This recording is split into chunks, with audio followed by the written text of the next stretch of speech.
앞서서 민주당 주자들의 토론을 이야기했으니 이번에 국민의힘 대선 주자들 간의 토론회 이야기도 좀 시작을 해보려고 합니다. 이번엔 윤석열 후보 손바닥에 글씨가 있었을까요? 없었을까요? 왕자가 있었을까요? 없었을까요? 이걸 많은 분들이 관심 있어 했습니다. 직접 영상으로 확인해 보시죠.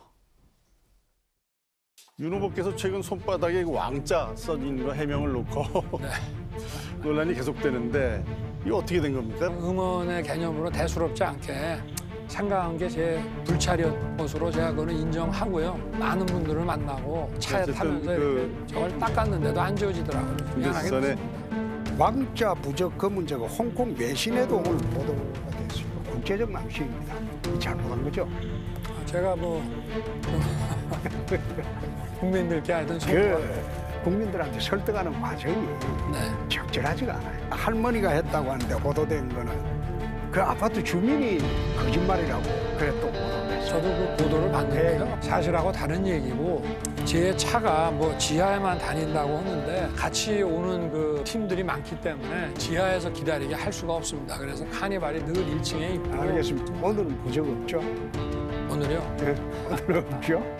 부적은 뭐 그게 부적이라고 생각을 했으면 제가 알겠습니다. 손바닥에 그러고 다녔겠습니까? 몇 명의 이름을 한번 물어보겠습니다. 천공 스승님 아십니까? 천공이라는 말은 제가 못 들었는데요. 지장 스님은 아십니까? 지장 스님은 전 모르겠습니다. 윤 후보님하고 윤 후보님 부인하고 네. 장모님이 이 역술, 네. 이 무속인들 이런 쪽에 굉장히 자주 만납니까? 글쎄 뭐 저는 그런 분들을 네. 잘 안 만나기 부인하고 때문에. 장모, 부인은 또 제 박사기 집사람- 논문도 운세하고 관련돼서 썼잖아요. 제 처가 쓴 그 논문은 점에 대한 얘기가 아니고 알겠습니다. 아바타 디지털에 다른 관한 분한테, 논문입니다. 어제 손바닥에 왕자나 다른 글씨는 없었습니다. 그런데 이 다른 주자들, 국민의힘의 다른 주자들은 미신, 부적, 주술을 기정사실화하는 듯한 질문들이 쏟아졌던 거 여러분들 확인할 수 있었습니다. 자, 이재명 기자, 홍준표 후보의 질문이 상당히 흥미로웠는데 오늘은 부적 없죠. 이 질문은 지금까지는 손바닥에 부적 갖고 다니지 않았냐, 이 질문이었죠. 뭐 3차, 4차, 5차 토론회 때 3번이나 이제 왕자가 써져 있었고 그것이 확인됐고 그러다 보니까 이제 많은 논란이 있었고 나름 어제 윤석열 전 총장이 그 문제에 있어서 유감 표명을 했다라고 보입니다. 뭐 본인도 여러 자리에서 지우고 나왔어야 됐는데 경솔했다 이런 이제 뉘앙스의 얘기를 여러 차례 했기 때문에 어제도 뭐 같은 그런 이제 얘기를 했다고 생각이 드는데 결국 이제 뭐 경제 상대인 뭐 홍준표 후보라든지 유승민 후보는 이제 그 문제를 계속 어떤 역술이라든지 어떤 부적이라든지 이런 문제로 이제 계속 이제 지적을 한 거죠. 그렇게 볼 수 있는데 제가 궁금한 건 유승민 후보가 언급했던 지장 스님, 천공 스님들은 뭐 어디 소속 스님들입니까? 저도 정확하게 뭐 어디 소속인지는 모르겠는데 예.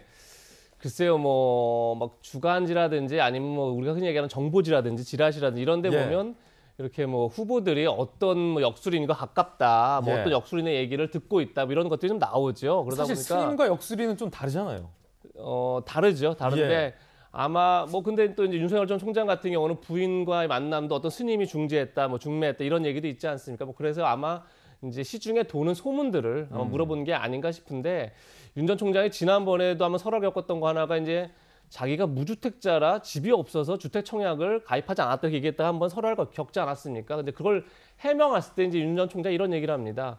아니 사실 세상에 주택 청약 통장을 무주택자들이 분양받으려고 든다는 걸 모르는 사람이 누가 있느냐 이렇게 얘기를 하면서 정치인이 가십거리를 제공하는 것도 서비스 정신이다 이렇게 표현해서 또 한 번 논란이 되기도 했었죠. 근데 사실 정치인이 제공해야 될 건 가십이 아니라 어떤 신뢰나 뭐 비전이나 이런 걸 텐데 아무래도 이제 계속 윤 전 총장이 사실은 가십거리로 계속 논란이 되고 있는 것 본인도 사실 여러 가지를 많은 지금 성찰하고 있지 않을까 이런 생각이 듭니다. 그런가 하면 이 손바닥 왕자 논란에 누가 가세했냐면 조국 전 법무장관이 윤 총장 공세에 가세를 했습니다. 이런 글을 공유했는데 함께 보시죠.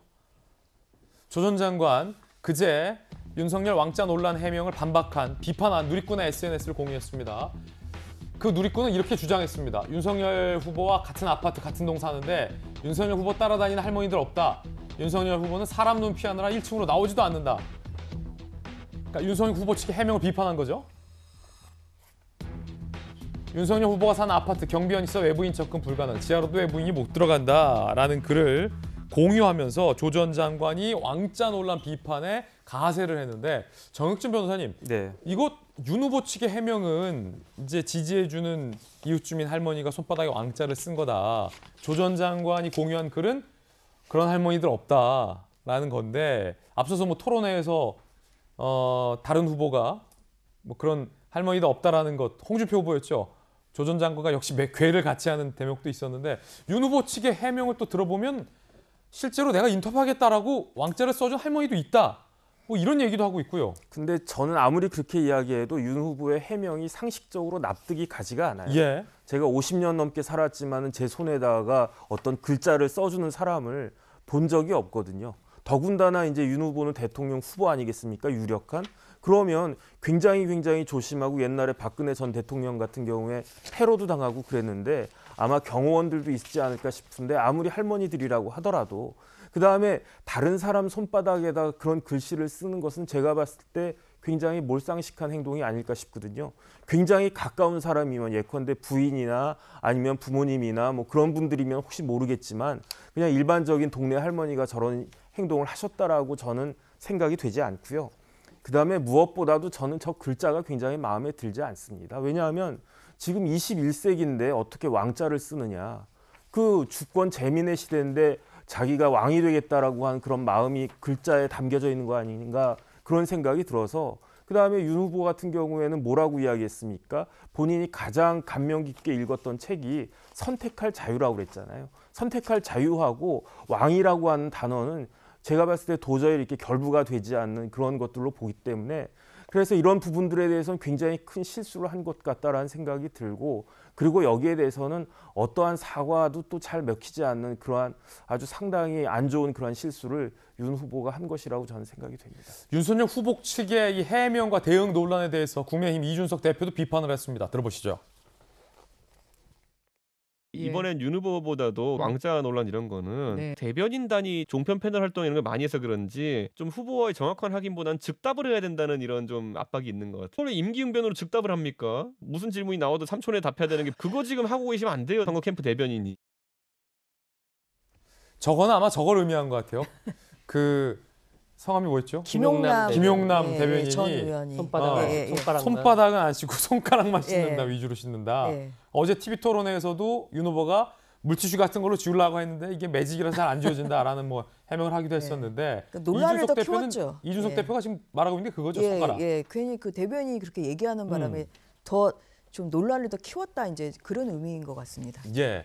사실은 손가락 위주로 씻었다는 것은 사실과도 다른 해명이다라는 거죠. 네, 그렇습니다. 예.